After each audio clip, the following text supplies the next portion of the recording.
వాళ్ళిద్దరూ ఒకరి రూపాన్ని ఇంకొకరు చూసుకోలేరు, కానీ మనోనేత్రంతో హృదయాల్లో సరిగమలు పలికించుకున్నారు. ప్రేమ అంటే చంపడమో చావడమో కాదు, ప్రేమ అంటే ఒక జీవితం, నమ్మకానికి పునాది అని వీరిని చూస్తే సరిపోద్ది.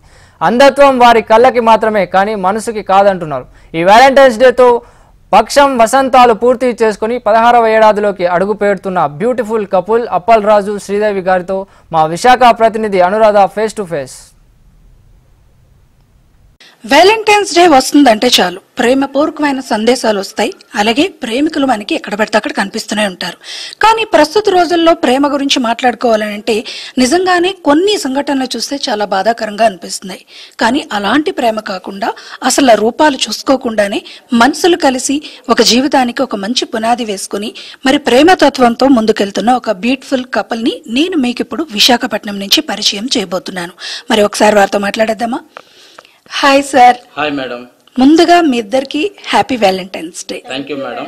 మీ ఇద్దరి ప్రేమ ప్రయాణం ఎన్ని సంవత్సరాలు అయింది? అసలు మీ ఇద్దరు ఎలా ఈ ప్రపోజల్ అని తీసుకురాగలిగారు? యాక్చువల్లీ మేడం, నేను హైదరాబాద్లో 2008 ప్రాంతంలో నేను ఆర్కెస్ట్రాలో చేస్తూ ఉన్నప్పుడు కొన్నేళ్లకు అంటే కొన్ని నెలలకు ఈవిడి అంటే ఆర్కెస్ట్రా ఫీల్డ్కు రావటం, తర్వాత మాట కలిసి అది ప్రేమగా మారి ఆ ప్రేమ పెళ్లి వరకు మమ్మల్ని తీసుకొచ్చింది మేడం. అదేవిధంగా మరి అప్పటి నుంచి కూడా ఒక అండర్స్టాండింగ్తో మేము ఉంటూ ఉన్నాము. మా ప్రేమకు నేటికి 16 సంవత్సరాలు మేడం. మరి 16 సంవత్సరాలైనా 100 ఏళ్ళైనా ఇలాగే ఉంటామని చెప్పడంలో ఎటువంటి సందేహం లేదు మేడం. నిజంగానే ఒక చాలా మంచి మాట చెప్పారండి. ఎందుకనంటే ఇప్పుడు ప్రస్తుతం ఉన్న రోజుల్లో గనక ప్రేమ గురించి మాట్లాడితే గనక కొన్ని బాధాకరమైన సంఘటనలు కనిపిస్తున్నాయి. కానీ చాలా మంది ఒక ప్రేమ మధురమైన అనుభూతిగా కూడా తమ జర్నీస్ ను ముందుకు తీసుకెళ్తున్నారు. ఒకసారి శ్రీదేవి గారితో కూడా మాట్లాడదాం. మేడం చెప్పండి మేడం, ప్రేమ గురించి మాట్లాడాలంటే అదొక మంచి మధురమైన అనుభూతి. అలాంటి మధురమైన అనుభూతిని మీరు నిజంగానే ఎంజాయ్ చేస్తూ చాలా మందికి ఒక ఆదర్శంగా నిలిచారు. అసలు మీ ప్రేమ ఎలా చిగురించింది? మీరు ఈ జర్నీని ఎలా కొనసాగిస్తున్నారు? ఇందులో చాలా రకాలైన ఇబ్బందులు కూడా మీరు ఎదుర్కొనే ఉండుంటారు. మరి మొత్తంగా మీరేం చెప్పాలనుకుంటున్నారు? మేడం, ప్రేమలో ఉండేటప్పుడు ఏ సమస్య కూడా నాకైతే అడ్డుగా అనిపించలేదు మేడం, ఆటంకంగా అనిపించలేదు. ఎందుకంటే ఫస్ట్లో సార్ నాకు పరిచయం అయినప్పుడు ఇద్దరం మాట్లాడుకొని అలా ప్రేమించుకున్న తర్వాత వివాహానికి మా ఫ్యామిలీతో ఒప్పించుకొని వివాహం చేసుకున్నాం మేడం. వివాహం అయిన తర్వాత కూడా మేడం మా జీవితంలో ఎటువంటి ఒడిదుడుకులు లేవు మేడం. ఎప్పటికి ఇలాగే ప్రేమతో కలిసిమెలిసి మా జీవితాన్ని కొనసాగిస్తామని నేను చెప్తున్నాను మేడం. అంటే జనరల్ గా ప్రేమ అనగానే కలిసి తిరగడం, సినిమాలకు వెళ్ళడం, షికార్లకు వెళ్ళడం, ఇలాంటి రకాలైన ఫీలింగ్స్ చాలా మందికి ఉంటూ ఉంటాయి. అలా మనం చూస్తున్నాం కూడా.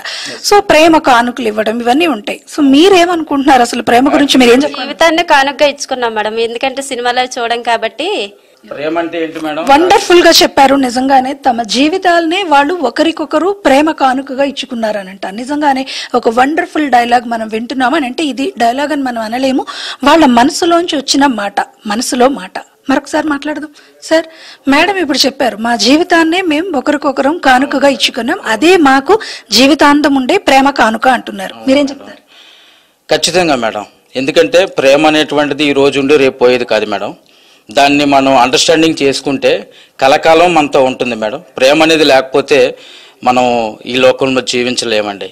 ప్రేమ అనేటువంటిది ఒక దైవంగా నేను భావిస్తాను మేడం. అంటే ముఖ్యంగా జనరల్ గా మిగతా వాళ్ళకి మీకు కొంత తేడా ఉంటుంది. ఎందుకనంటే మీరు మీ రూపాలను చూసుకోలేదు, కానీ మీరు మీ జీవితానికి ఒక మంచి పునాదిని వేసుకోవాలని మీరు ఒక సంకల్పంతో ముందుకు వెళ్తూ ఉన్నారు. సో ఇందులో భాగంగా మీరు ఇంకొంతమందికి కూడా ఆశ్రయం ఇస్తూ వాళ్ళని కూడా వాళ్ళ జీవితాలని చక్కదిద్దే ప్రయత్నం చేస్తున్నారు. కానీ ఇప్పుడు ప్రేమలు కనుక చూసుకుంటే కనుక వాళ్ళు ప్రేమిస్తే ఒప్పుకోకపోతే వాళ్ళ మీద దాడులు చేయడం, లేదనంటే వాళ్ళకి వాళ్లే అఘాత్యాలు చేసుకోవడం చూస్తున్నాం. ఇలాంటివన్నీ చూస్తున్నప్పుడు వింటున్నప్పుడు మీకేమనిపిస్తుంది? మీరేం చెప్పాలి? యాక్చువల్లీ ప్రేమికుల్లో అండర్స్టాండింగ్ అనేటువంటిది లేదు మేడం. నాకు అనిపించేది అయితే మాత్రం ఒకళ్ళు అర్థం చేసుకునేటటువంటి విషయంలో ఎక్కడో మనస్పర్ధలు ఉన్నాయి కాబట్టి వాళ్ళకి అలా చేయగలుగుతున్నారు. కానీ నిజమైనటువంటి ప్రేమ ఒక ఆత్మహత్యను కోరుకోదు మేడం. నిజమైనటువంటి ప్రేమ ఎదుటివారిని ఇబ్బంది పెట్టేటటువంటిది అన్నది చోటు చేసుకోదు మేడం. యాక్చువల్లీ నిజమైనటువంటి ప్రేమలో జయించడం ఉంటుంది. నిజమైనటువంటి ప్రేమ మనం ఏ స్థాయికైనా తీసుకెళ్ళి నిజమైన ప్రేమ కలిపేదే తప్ప విడగొట్టేది కాదు, వాళ్ళ చెదరగొట్టేది కాదు మేడం. మేడం మీరు చెప్పండి, జనరల్ గా ఇప్పుడు అందరూ కూడా ఈ లవ్ జర్నీస్ గనక మనం చూసుకుంటూ ఉంటే చాలా మంది ఎక్స్పెక్ట్ చేసే వాతావరణంలోనే ప్రేమ అన్నది మనకు కనిపిస్తుంది. అంటే అందరినీ అనలేం కానీ ఎక్కువ మంది అంటే వాళ్ళ దగ్గర నుంచి ఎక్కువ ప్రేమ కావాలనో లేకపోతే ఇంకేదైనా ఆశించో ఇట్లా అది జరగనప్పుడు ఇలాంటి ఘటనలు జరుగుతున్నాయి. సో వాళ్ళందరికీ మీరేం చెప్పాలనుకుంటున్నారు? ఏం లేదు మేడం, ప్రేమ అంటే ఒక అమ్మాయి ఒక అబ్బాయిని డబ్బు కోసం ప్రేమిస్తుందో లేకపోతే వాళ్ళు అనుకున్న ఆస్తుల కోసం ప్రేమించవచ్చేమో, కానీ అదైతే కరెక్ట్ కాదు మేడం. ఎందుకంటే ఒక అబ్బాయి ఒక అమ్మాయిని ప్రేమించుకునేటప్పుడు ఇద్దరు మనసులను చూసి ప్రేమించాలి తప్ప ఆస్తులను అంతస్తులను అయితే కాదు మేడం. అంటే మీరు ప్రేమ కోసం చాలా మాటలు చెప్పారు, నిజంగానే చాలా ఒక సందేశం అనే అనుకోవాలి అది. కానీ ప్రపోజ్ చేసేటప్పుడు చాలా రకాల వ్యక్తీకరణ అనేది ఉంటుంది ప్రేమలో. అంటే వాళ్ళ మనసులు కలిసినప్పుడు రకరకాల భావాల్లో వాళ్ళు వ్యక్తపరుస్తూ ఉంటారు ప్రేమని. మీరు మేడంకి ఎలా చెప్పారు? యాక్చువల్లీ మేడం గారి యొక్క మాట తీరు కానీ ఆమె యొక్క నడుచుకునే విధానం నాకు ఫస్ట్ ఆఫ్ ఆల్ నచ్చినప్పుడు మేడం నేను నిన్ను మ్యారేజ్ చేసుకుంటానని చెప్పేసి నేను చెప్పడం జరిగింది మేడం. ఆ తర్వాత వాళ్ళ ఇంట్లో కనుక్కొని అలాగే ముందు నన్ను ఇష్టపడేక వాళ్ళ ఇంట్లో కూడా ఒక పెద్దలకు ఒక మాట చెప్పాలి కాబట్టి చెప్పి నన్ను చేసుకున్నారు మేడం. యాక్చువల్లీ మాది ఏంటంటే ప్రేమతో పాటు మరి పెద్దలు ఒప్పించినటువంటి వివాహం అనుకోవడం చెప్పాలి. 16 ఏళ్ళు అయింది మేడం నేటికి. మరి ప్రేమని కొంతమంది మాటల్లో చూపిస్తారు, కొంతమంది కొన్ని భావాల్లో వ్యక్తపరుస్తారు. మీరు మేడం గారితో మీ ప్రేమని వ్యక్తపరిచేటప్పుడు పాటల రూపంలో చెప్తారని మేడం గారు మాకు చెప్పారు. శ్రీదేవి గారు తన మనసులో మాట చెప్తున్నారు, ఒక పాట. తొలిసారి నిన్ను చూసి ప్రేమించిన బదులిచ్చినవమ్మ ప్రియురాలిగా,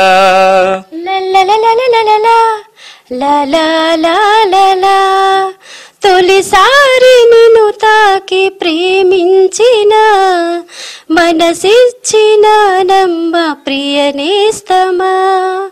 వావ్, నైస్. నిజంగానే అసలు నిజంగా మీ మనసులోంచి వచ్చినట్టుగానే ఉంది ఈ పాట.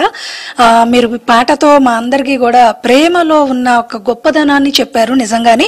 మరి సార్, ఇప్పుడు ప్రస్తుత సొసైటీస్ లో చాలా మంది చిన్నప్పటి నుంచే ప్రేమ పేరుతో కొంత తమ జీవితాల్లో కొన్ని ఇబ్బందులు ఎదుర్కొంటున్నారు. కొంతమంది నిజంగానే ప్రేమని విజయవంతం చేసుకొని సక్సెస్ఫుల్ లైఫ్ స్టోరీస్ లోకి వెళ్తున్నారు. ఇవన్నీ కూడా చూస్తూ ఉంటే మీరు ఈ వ్యాలంటైన్స్ డే సందర్భంగా ఏం చెప్పాలనుకుంటున్నారు? యాక్చువల్లీ మేడం ఒక అబ్బాయి ఒక అమ్మాయిని ప్రపోజ్ చేసినప్పుడు ఆ అమ్మాయి సైడ్ నుంచి కూడా అబ్బాయి ఆలోచించాలండి. అంటే ఎప్పుడు కూడా మన వైపు మనం ఆలోచిస్తే అది కరెక్ట్ అవ్వచ్చు కాకపోవచ్చు అనేది నా అభిప్రాయం. అంటే అబ్బాయి ప్రేమిస్తున్నాడు, బట్ అమ్మాయి కూడా ఇష్టం ఉందా లేదా, ఆ అమ్మాయికి ఇష్టం లేనప్పుడు ఆ అమ్మాయి యొక్క ఆలోచనతో ఈ అబ్బాయి ఏకీభవించవలసి ఉంటుందండి.